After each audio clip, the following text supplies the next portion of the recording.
के लिए आती है और 3 लाख में दूसरी कंपनी की कोई सी भी बाइक दिखाना, अगर घूम फिर के यहाँ नहीं आओगे तो मैं अपना शोरूम बंद करने को तैयार हूँ। ये तो और अभी तक आपने टॉप स्पीड में अकेला था।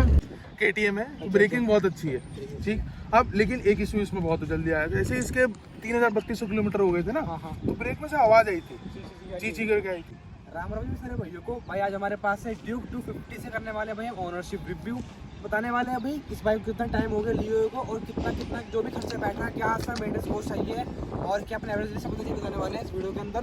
तो फटाफट से भाई मेरी वीडियो को एंड पे जरूर रहना और मेरी वीडियो अच्छी लगी हो तो जाके मेरी वीडियो को सब्सक्राइब करके कमेंट करना। ओके मेरे तो हुण चंगे लगदे तैनू गैर कुड़े, मेरे वल नूं आउणे एक दिन तेरे पैर कुड़े, रातां नूं तू उठ उठ याद करेगी, कुड़िए नी पल पल बात करेगी, बोल के नहीं तू कहना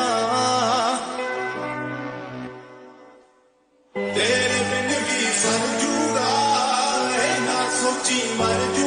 हमारे पास में आ चुके भैया। भाई यहाँ मतलब अपना आप कौन है? तो भैया की बाइक है अपनी। तो भैया मैंने बताओ कितना टाइम हो गया बाइक को? ये 2 महीने ऊपर हो गया। तो भैया आप जानने वाले हैं कि भैया कैसा भैया एक्सपीरियंस रहा चलाने में और कितना टॉप स्पीड है, कितनी भैया ने भगा दी अब तक और क्या क्या इसका मेंटेनेंस कॉस्ट अपना आ चुका है। हो चुकी है। तो भैया बात करते हैं कि मैंने चला दिया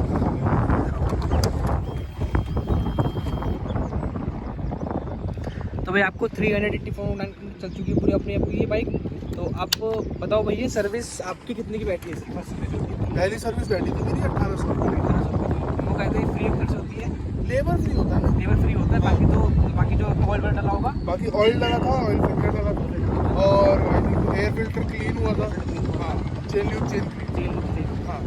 और भैया भाई बताओ इसमें मीटर में लैग बता रहे थे, मीटर में लैग आता है इसके? हाँ, मीटर में लैग नहीं है, मीटर में लैग नहीं आता। मीटर में थोड़ा डिस्प्ले में होता है कि ये वाला जो एरिया है जो आप देखेंगे जिसके अंदर सब कुछ दिखता है, साइड वाला, हाँ ये साइड वाला छोटा वाला जो एरिया है, ये अभी धूप के टाइम पे तो साफ दिख रहा है, लेकिन क्या होता है ना अंधेरे में ये थोड़ा सा ब्लर ही हो जाता है, ब्लर हो जाता है, लाइन आ जाएगी। आप बता रहे थे कि भैया जो इसका हाफ वाला पोर्शन था इधर वाला साइड का वो पूरा ब्लैंक हो गया था एकदम। हाँ, मतलब सिर्फ ये वाला हिस्सा छोड़ के ये पूरा ब्लैंक हो गया था। फिर मैंने बंद करी, चालू करी, 2-3 मिनट वेट किया, उसके बाद जाके ये वापस आया। तो भाई ये अगर ये प्रॉब्लम किसी बाइक में हो ना भाई, मुझे कमेंट में बताना कि भैया ये प्रॉब्लम मेरी बाइक में भी है, क्या पता भैया की बाइक में दिक्कत आ रही है क्या और बाइक में दिक्कत आ रही है। बाकी आपने कंपनी में क्लियर बताया आपने? हाँ, कंपनी ने बताया है, उन्होंने कहा है मीटर चेंज करने के लिए।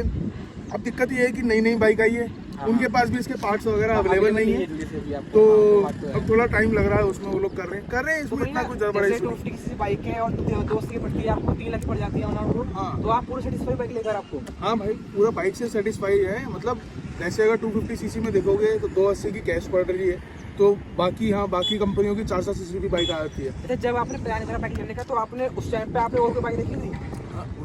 मैं लेने के लिए गया था हिमालय, नई वाली आई। अब उसमें थोड़ा टाइम लग रहा था, अब हम थोड़ा वो रहता है ना कुछ क्या मन में हो गया तो अभी के अभी चाहिए। अब उस दिन हुआ भी क्या कि सुबह सबसे पहले KTM के शोरूम में ही चले गए सबसे पहले। अब खाली रहता है बिल्कुल, बाकी सब शोरूम में भीड़ रहती है, KTM शोरूम में उस बंदे ने कुछ नहीं कहा, ना मेरे से ना लाइसेंस लिया ना कुछ भी नहीं, सीधा छूटते ही मेरे को कहा कि आप टेस्ट ड्राइव ले लो।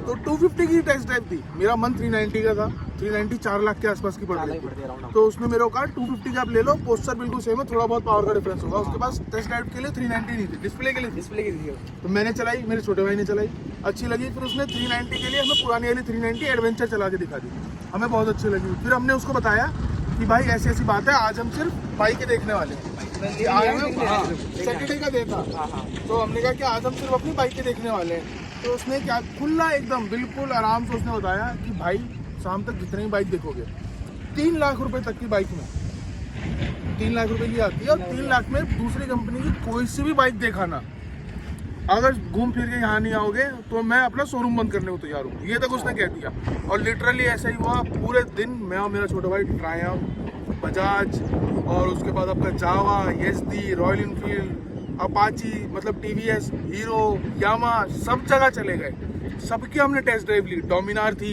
फिर ट्रायम्फ की स्पीड आई है वो थी, अपाची थी, ठीक, उसका पल्सर, सब ले लिया हमने टेस्ट ड्राइव, लेकिन इससे बढ़िया पावर हमें किसी में नहीं लगा। मतलब जो 280 जो पड़ रही है आपको हाँ, हाँ, तो ये हमें 280 पूरा सेटिस्फाई मतलब कि हाँ, भाई पावर भी बढ़िया है बाइक हाँ, के हाँ, लुकिंग हाँ, बहुत बढ़िया है और सबसे बड़ी बात ये KTM की ब्रांड की बाइक है। KTM की ब्रांड की बाइक है, वो थोड़ा सा वो वाला नाम वाम लग जाता है, बाकी सब तो बहुत बढ़िया है इसमें। और इसमें रिफाइनमेंट काफी मिल रही है आपको रिफाइनमेंट बहुत अच्छी है, बहुत अच्छी है, कोई वाइब्रेशन नहीं है आपको। कोई वाइब्रेशन मेरे को जैसे R5 में KTM R5 में क्या होता है कि पोस्चर आपका बहुत एग्रेसिव होता है तो आपका बैकबोन पीछे प्रॉब्लम आ जाती है, मतलब पेन हो जाता है। इसमें कोई ऐसा आपको इसमें ऐसा कुछ भी नहीं है, ये दोनों के बीच का मिक्सचर है।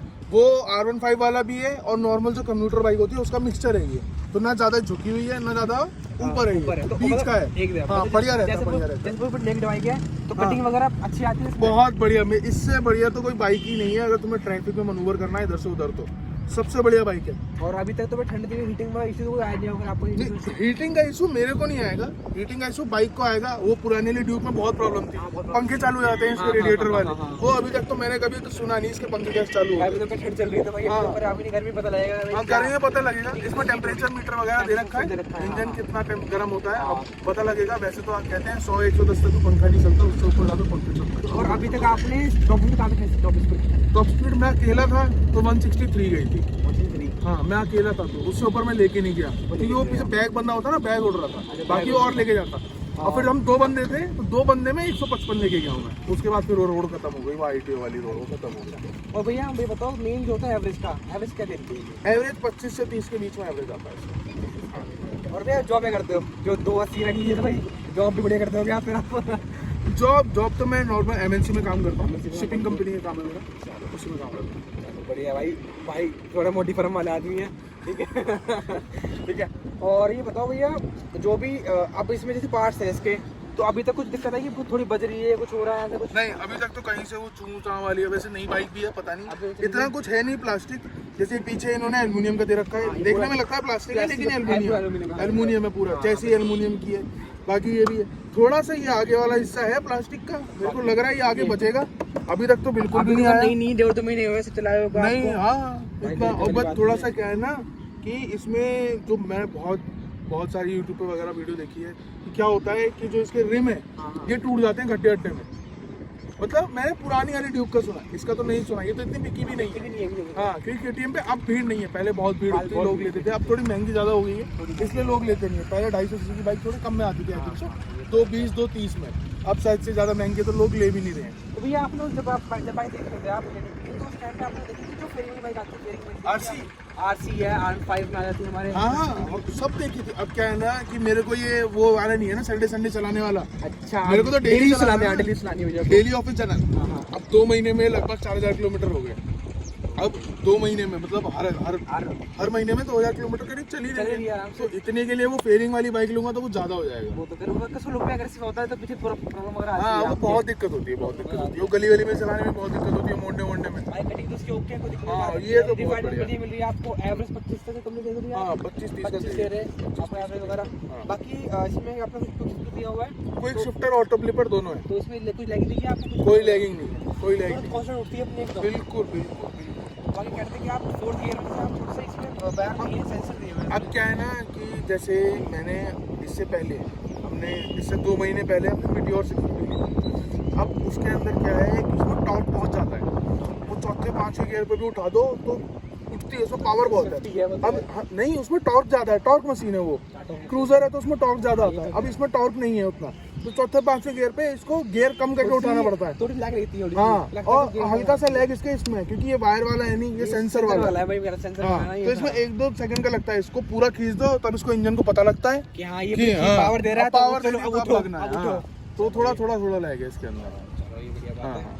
और जैसे भैया अभी तक कोई लंबा टूर मारा आपने? इससे लंबा टूर कुछ नहीं, बस एक दिन ऐसे ही रात को चले गए थे मूर्थल तक, बाकी उसके बाद कहीं नहीं गए। तो कोई सोच थोड़ी दिक्कत नहीं है? तो भैया बात है, अब बात करते हैं ब्रेकिंग की। तो ब्रेकिंग कैसी है बाइक के अंदर? ब्रेकिंग बहुत बढ़िया है, ठीक है। वैसे अगर देखा जाए तो KTM में पहले भी बहुत अच्छी ब्रेकिंग आती थी, सुना हमने भी था। मेरी घर की पहली KTM है, तो ब्रेकिंग बहुत अच्छी है, ठीक। अब लेकिन एक इशू इसमें बहुत जल्दी आया था। जैसे इसके 3200 किलोमीटर हो गए थे ना, तो ब्रेक में से आवाज़ आई थी, चीची करके आई थी। मैं गया शोरूम पे, मेरे को लगा कचरा वचरा फंस गया होगा तो आवाज़ आ रही होगी। दिखाने के लिए गया तो आगे वाला ब्रेक पैड ही खत्म। 3000 किलोमीटर में आगे वाला ब्रेक पैड ही खत्म हो गया। आगे वाले होते मानता है, पीछे होते हैं, पिछले को यूज होते हैं, आगे खत्म हो गया अपना। आगे वाला खत्म हो गया इसमें। इसमें आगे वाला ब्रेक पैड खत्म हो गया 3000 किलोमीटर पे। अब मैं शोरूम पे गया, उन्होंने देखा कि ब्रेक पैड खत्म, उनका ब्रेक पैड चेंज होगा। मैंने कहा हाँ ठीक है चेंज कर दो। अब ब्रेक पैड तो कितने का ही आता है चीज। अब उन्होंने मेरे को कहा कि इसके अंदर लगेगा ब्रेम्बो का ब्रेक। मैंने कहा ब्रेम्बो का ब्रेक क्यों लगेगा भाई? ब्रेम्बो का ब्रेक मेरे को दे रहे थे 2800 रुपए का, सिर्फ आगे का, सिर्फ आगे का चेंज होगा 2800 रुपए का। और नॉर्मल KTM का जो आता है, जो ये बाइबर करके जो कंपनी है, बाइबर जिसमें लगे हुए हैं जो ये लगे हुए हैं, ये कंपनी के आते हैं 450 रुपए के, डिस्पैच 450 रुपए के डिस्पैच आते हैं इसके। उसने कहा कि वो लगेगा। मैंने कहा क्यों लगेगा? कहा कि नहीं हमारी कंपनी कहती है हमें ये लगाने के लिए। मैंने कहा कंपनी लगा क्यों नहीं दे रही है फिर ब्रेम्बो वाला? उसने खोला तो उसमें ब्रेम्बो था ही नहीं। मैंने कहा ब्रेम्बो लगा के भी देनी चाहिए ना। नहीं कंपनी देती नहीं है, हम लगा के, हमें लगाने के लिए कहती है ब्रेम्बो। मैंने कहा ऐसा कुछ भी नहीं है। अब उसको लगा कि ऐसी कोई है। अब मैंने दूसरे KTM में फोन लगा दिया। अब मेरे जान पहचान तो थी, मैंने दूसरे KTM में फोन लगा दिया। मैं गया था नोएडा वाले, वैशाली वाले में फोन लगा दिया। वैशाली वाला थोड़ा ज्यादा बड़ा है। अब जब मैं नोएडा वाले में गया तो थोड़ा छोटा है। अब मैंने सीधा वैशाली वाले फोन लगा दिया। मैंने कहा भाई ये ऐसे करके ब्रेम्बो वाले कह रहे हैं। उन्होंने कहा ऐसा कुछ भी नहीं है। वो कह रहे थे कि मेरे को कि हम आपके ब्रेक पैड तो लगा देंगे, लेकिन हमारे सिस्टम में आएगा नहीं कि आपने ब्रेक पैड लगवाया। मैंने कहा ऐसा क्यों नहीं आएगा? मतलब वो 450 वाले लगा देंगे, लेकिन मेरे सिस्टम में नहीं आएगा, ब्रेक पैड चेंज नहीं होगा। मैंने कहा फिर सर्विस रिकॉर्ड खराब होगा भाई, ऑब्वियसली बात। ठीक है। अब उसके बाद मैंने सीधा वैशाली वाले को फोन करा, वैशाली वाले को बताया। उसने कहा ऐसा कुछ भी नहीं। उसने 2 मिनट वेट करा। उसने कहा सिस्टम में चढ़ेगा, ऐसे कैसे नहीं चढ़ेगा। फिर मैंने दोनों की बात करी, अपने चढ़ गया और लग गया 450 रुपये। अब अगर इतनी अच्छी ब्रेक दे रहे हैं और 3000 किलोमीटर पे 450 रुपये का खत्म हो रहा है वो, मतलब तो कोई दिक्कत नहीं। मैं अपने खुद के चेंज कराने को तैयार। हर 3000 किलोमीटर में मैं खुद से चेंज करा लूँगा, मेरे कोई दिक्कत नहीं। अब आते हैं मेन बात जो उसके है सस्पेंशन। अपनी सस्पेंशन चेंज करे गए अपने, जैसे कि पहले सेंटर में आता था अपना, वो थोड़ा इस साइड कर दिया आपको, साइड में कर दिया साइड में कर दिया थोड़ा सा। पहले बीच में होता था ना, तो बीच में क्या है कि बाइक ऐसे खुलती है तो नीचे से भी नीचे हो जाती है, ऊपर से भी ऊपर आती है। पुराने ड्यूक तक थोड़ी ऊंची है वो। अब इसमें साइड में कर दिया तो नीचे से भी दब गई, ऊपर से भी कम हो गई। तो ये है, तो इसका अपना ग्राउंड से बढ़िया बन गया। और अपनी सीट हाइट है वो भी अपनी कम हो चुकी है। हाँ सीट हाइट भी कम हो चुकी है, तो कोई बात नहीं है। हाँ कोई दिक्कत नहीं है, बढ़िया। जैसे आपको टायर ही किसी से लग रहा है, तो भैया टायर आपका इतना घिसा हुआ है, ऐसा है मतलब इतना घिस क्यों टायर आपका अभी तक? ये घिसा हुआ ऐसा नहीं आया है ना, इसमें क्या है कि ऐसा लग रहा है कि ये बहुत चल चुकी है, बहुत घिस चुका है, पर लेकिन ऐसे नहीं है। टायर ऐसा ही आता है, बहुत प्लेन सा। ठीक। अब उसके बाद भी ये टायर के अंदर एक चीज है, जैसे ये पीछे 150 के सेक्शन का टायर है, ठीक, और ये आगे पीछे वाला टायर अगर कॉस्ट लगाओगे आगे पीछे वाला टायर का, तो उसने कहा 15-16 हज़ार रुपए का आगे पीछे का टायर चेंज होगा। दोनों चेंज होंगे, और वो भी सिर्फ 8 से 10 हज़ार किलोमीटर में। पहली सर्विस 1000 किलोमीटर में हुई थी, दूसरी सर्विस होगी मेरी 7,500 किलोमीटर पे। उसने कहा कि 8 से 10 हज़ार किलोमीटर में आपके टायर खत्म हो जाएंगे, आपको टायर चेंज कराना पड़ेगा। अरे ये तो बहुत कॉस्टली खर्चा बैठ गया मतलब। हाँ है थोड़ा खर्चा है, लेकिन टायर बहुत अच्छे हैं। MRF के टायर है, टॉप नॉच क्वालिटी के टायर है। कितना भी लीन कर लो, ग्रिप बहुत बढ़िया पकड़ के चलती है, और लीन में भी बहुत अच्छा होता है। पूरी कोने तक झुक जाती है। देखोगे तो मतलब ऐसा नहीं, पूरे कोने तक कॉर्नरिंग बहुत अच्छी है इसके अंदर। कॉर्नरिंग बहुत अच्छी आती है, ग्रिप भी बहुत अच्छा है इसका बाइक के अंदर। और बताओ भैया मेन बात जो आती है कि भैया अभी तक का आपको ओवरऑल एक्सपीरियंस कैसा रहा, आपको शोरूम के साथ में सर्विस से लेके पूरा ऑल ओवर? अब देखो, जैसे मैंने पहले ही बताया कि KTM का शोरूम अब खाली रहता है, भीड़ भाड़ बिल्कुल नहीं रहती है। ठीक। हम गए थे, सिर्फ हम 2 थे। मैं अपने मन से गया था 390 लेने के लिए, क्योंकि मैंने 650 खरीदी थी और मेरे को लगा था कि मेरे को 390 चाहिए, उसमें पावर अप बढ़िया एकदम खतरनाक पावर चाहिए। लेकिन जैसे मैं शोरूम पे गया, मैंने उससे बताया कि ये कंडीशन है, मैं डेली चलाऊंगा, तो उसने मेरे को खुद सामने से मना कर दिया कि 390 बिल्कुल मत लो, 390 प्रैक्टिकल बाइक आपको लगेगी नहीं। ठीक। क्योंकि उसने कहा 390 में पावर है, लेकिन वो कुछ ज़्यादा पावर है, वो डेली राइड वाला पावर नहीं है। अब जैसे इसके अंदर आती है 32 HP आती है, उसके अंदर आती है 47 HP। ठीक। वो थोड़ी सी बड़ी, थोड़ी सी हैवी और है। अब उसके बाद कहा कि आप उसे डेली चलाने का होगा नहीं, वो डेली नहीं चलेगी, डेली ऑफिस आना जाना, एवरेज देगी वो 15 से 20 का, वहाँ भी हो जाएगा। अब उसके बाद मैंने भी सोचा कि आप घर में 650 खड़ी है, वो भी मेरे को 5 लाख के आसपास की पड़ी, 4.5 की कैश आती है, और फिर फाइनेंस वगैरह करके 5 के आसपास की पड़ी। अब मैं सोचा कि 4 लाख की मैं वो वापस क्यों लूँ, और फिर हमारे घर वालों ने कहा कि क्यों 4 लाख की ले रहा है, इतने में तो गाड़ी चाहिए। तो फिर मैंने कहा कि हाँ फिर यही ले लेते हैं, यही अच्छी रहेगी। अभी तक आपके पास कितनी मतलब बाइक है आपके पास? बाइकों में देखो तो सबसे पहले मैंने स्कूटी खरीदी थी, वो एक्टिवा। उसके बाद SP खरीदी थी होंडा की 125 पे है। हाँ वो अभी भी है मेरे पास, वो मैंने खरीदी थी। उसके बाद हमने मिटियोर 650 खरीदी थी सितंबर में। उसके बाद फिर अब ये खरीदी है। तो आगे प्लान अभी तो नहीं, हाँ अब सोच रहा हूँ पहले गाड़ी लो, उसके बाद फिर सुपर वैल्यू बाइक करेंगे। अच्छा, फटाफट करते हैं भाई वीडियो को अपनी एंड, और आप सभी वीडियो फटाफट मेरी वीडियो को subscribe, like and share, comment करो। Okay, tata, bye bye.